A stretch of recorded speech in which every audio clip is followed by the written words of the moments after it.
Hi friends, it's Lauren Taylor. Thanks for joining me in my craft room today to celebrate the release of more Distress Watercolor Pencils. Scrapbook.com sent me this set, so let's go over what colors we have that I am now so excited to add to my collection.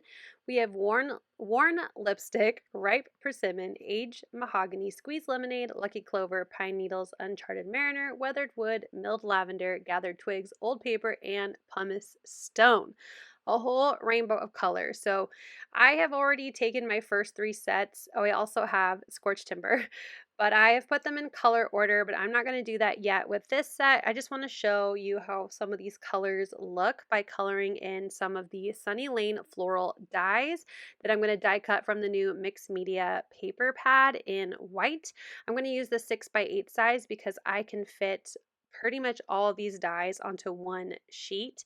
Now, I do end up accidentally double die cutting because it's a really thick paper. Let me just preface that.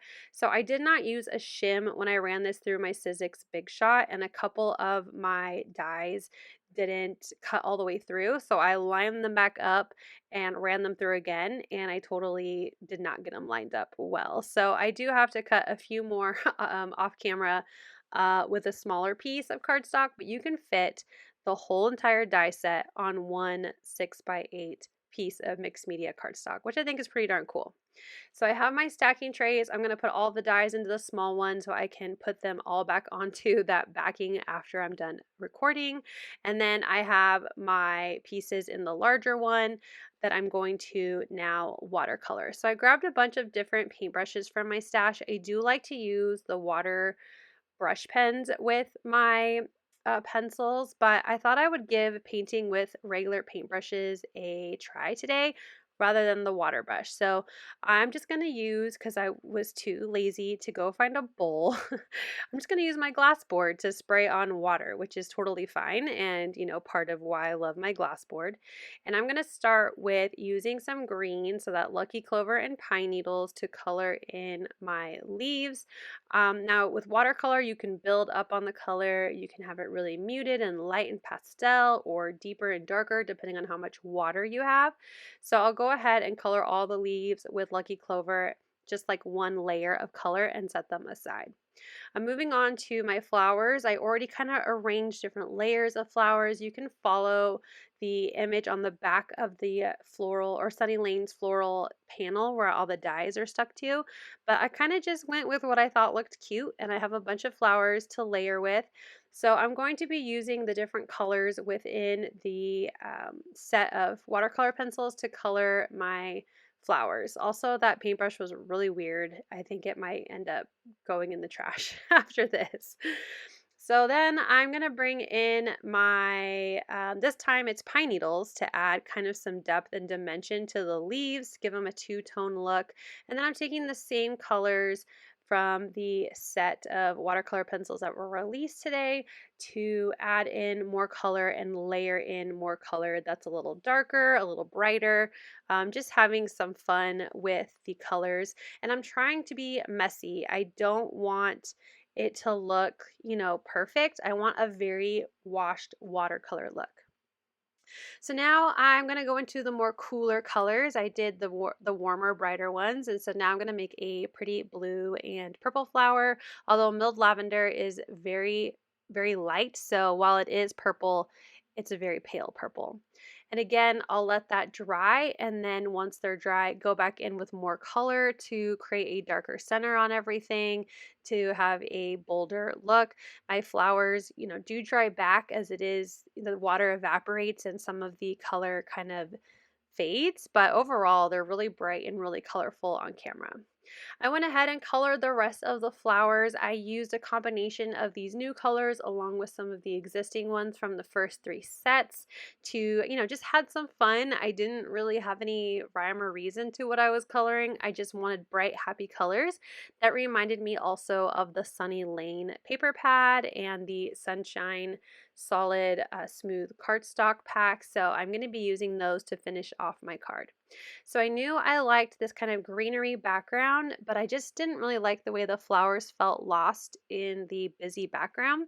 So I'm going to take one of my nested A2 rectangles. I settle on the fourth from the largest to cut out that kind of stone ground kind of look from the same Sunny Lane paper pad.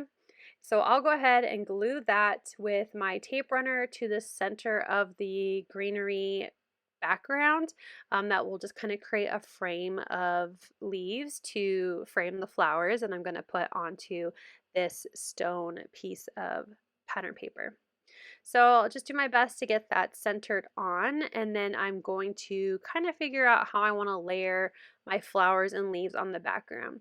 I was thinking of popping them up, but what I'm going to do instead is actually just start with assembling the flowers, so that way I can kind of figure out what can be popped up and what will be glued directly to this back panel. I'm using my Artiste glue with a fine point tip to glue the smaller details of the flowers to each other. And then when the flower is bigger and I have a center piece of the flowers that are large enough to hide one of my foam squares, I'm going to go ahead and pop up that center foam, or the center part of the flower, with foam. But these smaller flowers, I'm just going to glue them all together, no foam adhesive, with my Artiste glue. So they're going to be more in the background, kind of smaller looking flowers. I have a dry run of how I want my layout to look, so now I'm going to actually switch the tips of my Artiste glue. I start with using the fine point to start gluing, but I'm not getting as much glue as I would like, so I'm going to switch over to a different tip. You can try different sizes on your Artiste glue. They so easily just kind of twist on and twist off to be able to have different, I would say, levels of glue, but that's not right. I guess amount. Amount is a better word. Amount of glue coming out of your glue bottle. So now that I have a more flow coming out of my glue bottle, I can start gluing everything together. So I'm going to start with the upper left hand corner and work my way across. So I am just adding liquid adhesive behind all of these pieces. Anything that's been popped up is the only thing that will be popped up, so the different layers of some of my larger flowers, but all the small flowers, the large flowers, and the greenery, so my different leaves, are just getting adhered to this card panel with my liquid adhesive, my Artiste glue. I'm trying to be kind of messy with how the flowers layer together so they look like a big bright bouquet. So sometimes my flower is tucked behind another one. Sometimes one petal is tucked behind but other ones are in front. I wanted it to just look really messy and kind of like my watercoloring. I wanted a messy, fun look. So then I have my card base. I'm using my tape runner to attach my card panel to my card base. And then I just have glue and ink or watercolor everywhere. So I gave my desk a quick clean. For my sentiment for the card, I'm using Birthday Celebration 2 sentiment dies from scrapbook.com, and I'm grabbing Sunshine Smooth Cardstock. It coordinates really well with Sunny Lane pattern collection. So I'm going to grab the more kind of lime green color and the more teal green color to cut out Celebrate and the shadow. And I'll go ahead and put my little fine tip back on my Artiste glue. I looked everywhere for my newer scrapbook.com tweezers, but I have to find where they are. So these are the older ones. These are going to be retiring soon, but they're still perfectly fine. So I'm going to use that to hold my die in place while I get my adhesive to the back side, again using that fine point tip to my advantage, and then adding it to the shadow die cut. Now I have a ton of dimension on this card because of the flowers and the way they're all just kind of arranged in a sensical way, I guess. They're just put on there and I wanted it to look random. So adhering the sentiment I thought was going to be kind of hard, but I make it work by adding 2 foam adhesives to the first, or to the left and right, and then a bunch of liquid adhesive to the center of my sentiment. And then I'm going to angle it so that way my foam adhesive will attach to a part of the flower that is adhered to the back panel with liquid adhesive. Then I grabbed one of my glitter brushes. This is in Sunshine Yellow, and I'm just adding some extra shine to the centers of all my pretty flowers.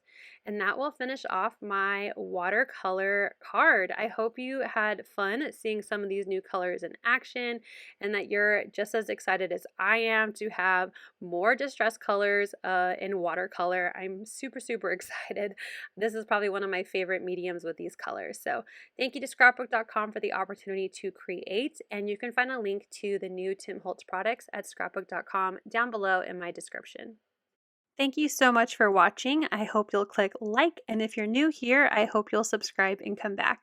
As always, you can find everything I use down below in the description box. Thank you and have a wonderful day. Bye!